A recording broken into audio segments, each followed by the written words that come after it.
Assalamualaikum warahmatullahi wabarakatuh. Selamat malam. Perkenalkan nama saya Noviantoro Samdan dari kelas MJ701 dengan NIM 2202010101025 Pada kesempatan kali ini saya akan mempresentasikan terkait dengan ujian akhir semester pada mata kuliah Manajemen Hubungan Industrial. Pada kesempatan kali ini, saya akan memaparkan materi atau memaparkan tugas dengan judul Dampak Kebijakan Ketenagakerjaan Terhadap Dunia Usaha dan Pekerja di Indonesia. Fokusnya lebih ke analisis dari perspektif manajemen hubungan industrial. Tiga isu ketenagakerjaan yang mewarnai 2026, yaitu pertama, formula baru UMP 2026. Penetapan upah minimum kini menggunakan formula inflasi plus pertumbuhan ekonomi dengan koefisien 0,5 sampai 0,9. Sebagian kewenangan dilimpahkan ke daerah. Yang kedua ada Permenaker nomor 7 2026 tentang alih daya, memicu penolakan serikat pekerja karena dinilai membuka celah perluasan outsourcing tanpa batasan yang jelas. Yang ketiga ada perubahan skema PKWT. Durasi kontrak kerja kini dapat mencapai maksimal 5 tahun dengan kewajiban baru berupa uang kompensasi dan larangan masa percobaan. Prinsip tripartit dalam hubungan industrial. Yang pertama dari sisi pemerintah, regulator dan mediator menyusun kebijakan, menjamin kepastian hukum, menjadi penengah saat konflik terjadi. Yang kedua adalah dari pengusaha, menjaga keberlangsungan usaha dan daya saing, sekaligus memenuhi kewajiban terhadap pekerja. Yang terakhir yaitu pekerja atau serikat pekerja. Kese- Menyuarakan aspirasi kesejahteraan dan perlindungan hak melalui kanal yang sah. Studi kasus atau rumusan UMP 2026, pemerintah mengklaim proses tripartit telah dijalankan dalam penyusunan formula UMP.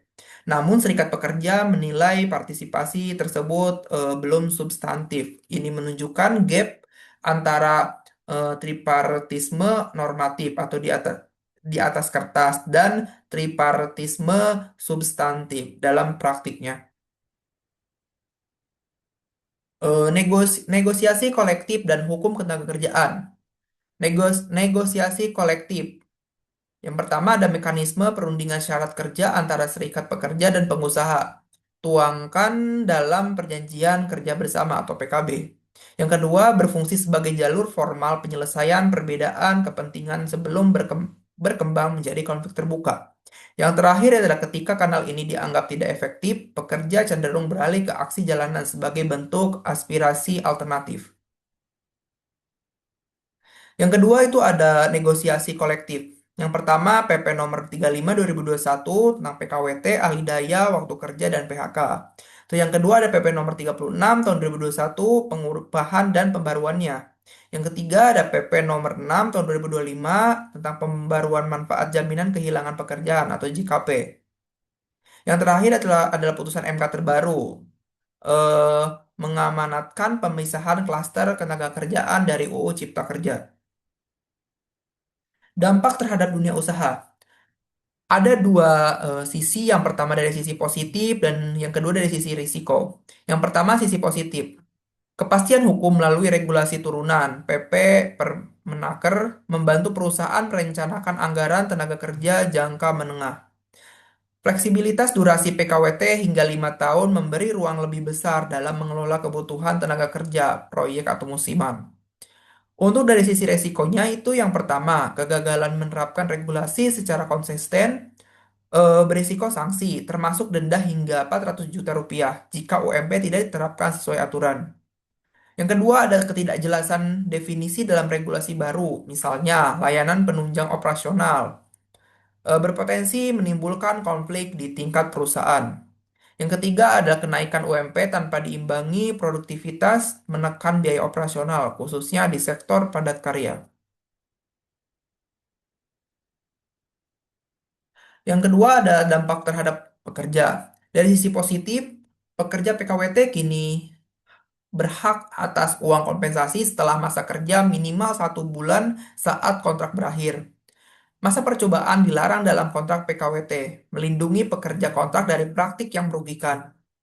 Manfaat jaminan kehilangan pekerjaan atau JKP meningkat menjadi 60% selama 6 bulan, memberi bantalan ekonomi lebih baik.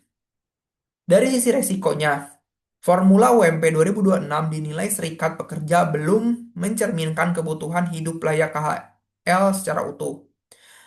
Pelimpahan kewenangan penetapan UMP ke daerah dikhawatirkan memicu ketimbangan antar wilayah. Perluasan alidaya tanpa batasan jelas berpotensi mengurangi kepastian status kerja bagi sebagian pekerja. Dampak terhadap masyarakat. Yang pertama adalah stabilitas sosial ekonomi. Ketegangan hubungan industrial yang tidak terkelola dapat memicu aksi demonstrasi berskala luas di kawasan industri, mempengaruhi aktivitas ekonomi dan ketertiban umum. Yang kedua adalah iklim iklim investasi. Persepsi ketidakpastian hubungan industrial dapat mempengaruhi keputusan investasi, terutama di sektor padat karya yang sensitif terhadap biaya tenaga kerja. Terus selanjutnya ada daya beli masyarakat. Kenaikan UMP yang moderat berdampak langsung pada daya beli rumah tangga pekerja yang mempengaruhi konsumsi domestik secara makro. Selanjutnya adalah strategi penyelesaian konflik hubungan industrial.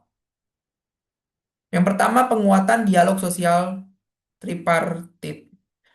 Mewujudkan partisipasi bermakna sejak tahap perumusan kebijakan, bukan sekedar formalitas. Selanjutnya ada revisi atau penjelasan teknis regulasi ambigu. Memperjelas ketentuan multitafsir melalui petunjuk teknis agar tidak menimbul sengketa. Selanjutnya ada penguatan lembaga penyelesaian sengketa. Optimalisasi, mediasi, konsilisasi, dan pengadilan hubungan industrial atau PHI sebagai jalur formal. Selanjutnya ada pengawasan ketenagakerjaan yang konsisten. Penegakan sanksi yang tegas dan adil untuk menjaga kepercayaan pekerja terhadap sistem. Selanjutnya ada edukasi bersama HR dan serikat pekerja. Memastikan pemahaman regulasi terbaru di kedua belah pihak untuk mencegah miskomunikasi. Selanjutnya ada rekomendasi menuju hubungan industrial yang harmonis. Dari sisi pemerintah, yaitu melibatkan serikat pekerja secara substantif dalam perumusan kebijakan pengupahan. Menstandarisasi definisi teknis agar tidak menimbulkan multitafsir. Mengendalikan harga kebutuhan pokok agar kenaikan upah real terjaga. Selanjutnya ada dari sisi pengusaha, menjadikan kebutuhan ketenagakerjaan sebagai strategi bisnis jangka panjang. Membangun komunikasi dua arah dengan serikat pekerja sebagai mitra. Berinvestasi pada produktivitas untuk mengimbangi kenaikan biaya tenaga kerja. Selanjutnya ada sisi pekerja. Mengoptimalkan kanal formal Dewan Pengupahan PKB PHI sebelum aksi massa. Memperkuat kapasitas negosiasi kolektif melalui pendampingan hukum dan data. Yang terakhir yaitu kesimpulan.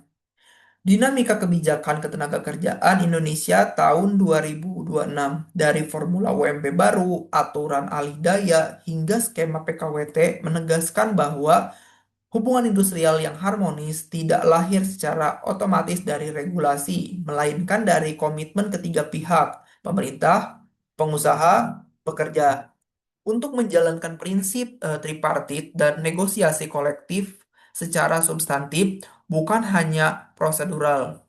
Kepastian hukum bagi dunia usaha dan perlindungan hak bagi pekerja bukanlah dua tujuan yang saling meniadakan, melainkan dua sisi yang harus berjalan seimbang demi stabilitas ekonomi dan sosial jangka panjang.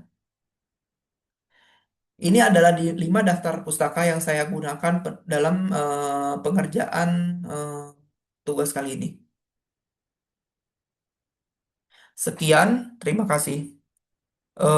Sekian dari saya. Mohon maaf bila ada kesalahan. Wassalamualaikum warahmatullahi wabarakatuh.